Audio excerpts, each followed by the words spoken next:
Bom, então, para além de atributos que definem as características de objeto, eu falei para você que a gente tinha os chamados métodos. Então, vou criar aqui uma nova pasta chamada c.métodos. E agora a gente vai entender como trabalhar com métodos, que são as ações do objeto. A melhor maneira de você pensar métodos é que eu vou copiar esse cara, vou criar um novo arquivo, métodos, e colar aqui. A melhor maneira de você entender métodos é como se fosse as funções associadas a um objeto. Então, por exemplo, vamos supor que eu queira criar uma função latir aqui. Eu vou fazer como se fosse a definição do meu método init aqui, do meu método construtor. Eu vou colocar def, o nome do método, vou colocar aqui latir.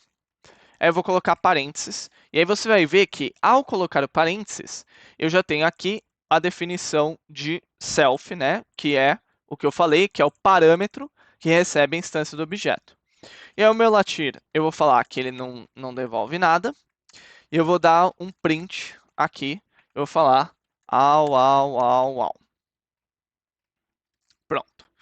Agora eu vou apagar tudo isso aqui, só vou deixar a definição do Hex e do Scooby, e eu vou imprimir aqui, e agora eu quero chamar o meu método. Como é que eu chamo o meu método?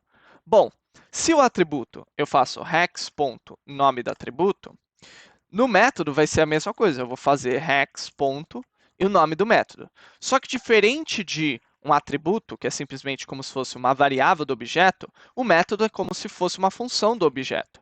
E a gente sabe que para chamar funções, eu tenho que colocar os parâmetros da função. Então, eu tenho que colocar aqui os meus abre e fecha parênteses. E agora, se eu executar esse arquivo aqui, então vou rodar os métodos, você vai ver que aparece um au, porque o Hex aqui está latindo. Né? Então, ele chamou essa função e a definição dessa função é que ele grita au. Então, essa é a maneira simples de você criar e chamar métodos. Só que tem as partes mais interessantes de métodos, que é a capacidade de você conseguir acessar atributos determinados do objeto. Então, por exemplo, vamos supor que eu queira dizer o nome do meu objeto que está latindo aqui. Como é que eu faço isso? Eu posso colocar aqui self.nome. Porque, como eu falei, o nome ou o self, ele é a minha maneira abstrata de acessar a instância do objeto. Então, ao colocar self.nome aqui, eu posso colocar um f, vou colocar aqui self.nome, que é o meu atributo, vou colocar um dois pontos, au. Agora, quando eu chamar o meu método aqui, você vai ver que ao invés de aparecer só au, ele aparece o nome hex, está gritando au. Enquanto se eu chamar o mesmo método para o Scooby, o que a gente vai ver? Scooby, au. Então, aqui, ele está acessando o meu atributo, né? Que é o meu atributo nome, que está diretamente associado à instância do objeto, para modificar o comportamento de uma função, ok? Só que, da mesma forma, o comportamento de uma função, de um método, ele pode ser modificado, ele pode ter o comportamento de uma função normal. Por exemplo, vamos supor que eu queira fazer alguma coisa do tipo corre. E aí a gente vai colocar aqui para o cachorro correr. Só que aqui eu vou passar para ele uma velocidade, que é um número inteiro. E agora eu vou imprimir falando o quê? Eu vou imprimir, ó, self.nome, então o nome do cachorro, está correndo a, e aqui eu vou passar o parâmetro velocidade, quilômetros por hora.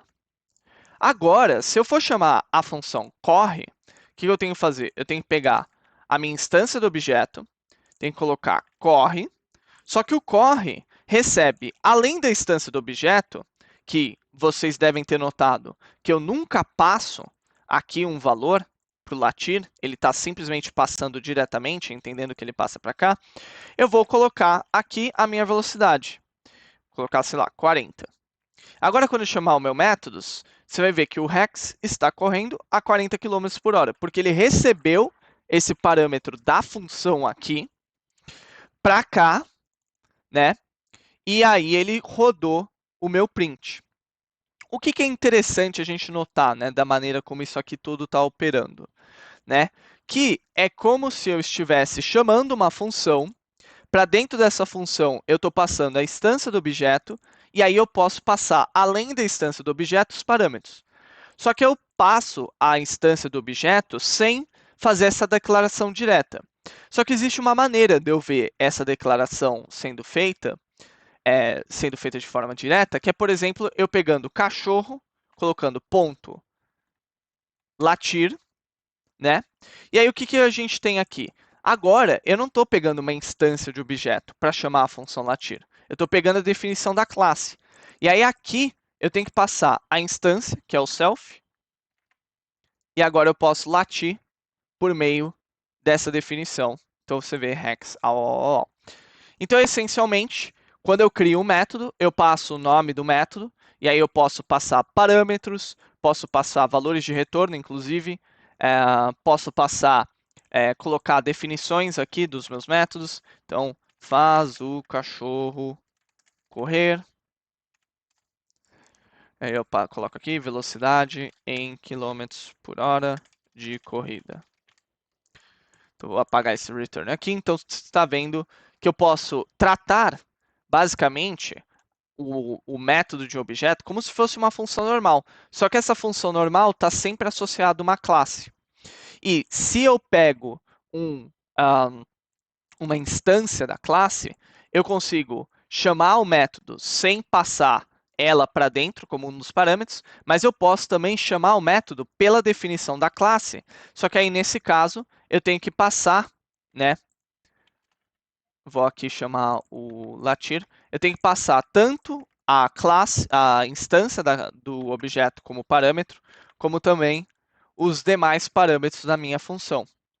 E aqui, de novo, se eu quisesse colocar valores de retorno para essa função, eu poderia colocar aqui return 1, por exemplo, qualquer coisa do gênero, fazer a mesma regra que a gente tem para funções, funcionam também para métodos de classe. A única diferença é que existe um parâmetro aqui, que é esse self, que ele pode ser passado de forma explícita ao acessar o método por meio da classe, ou de forma implícita ao acessar o método por meio de uma instância da classe, por meio de um objeto.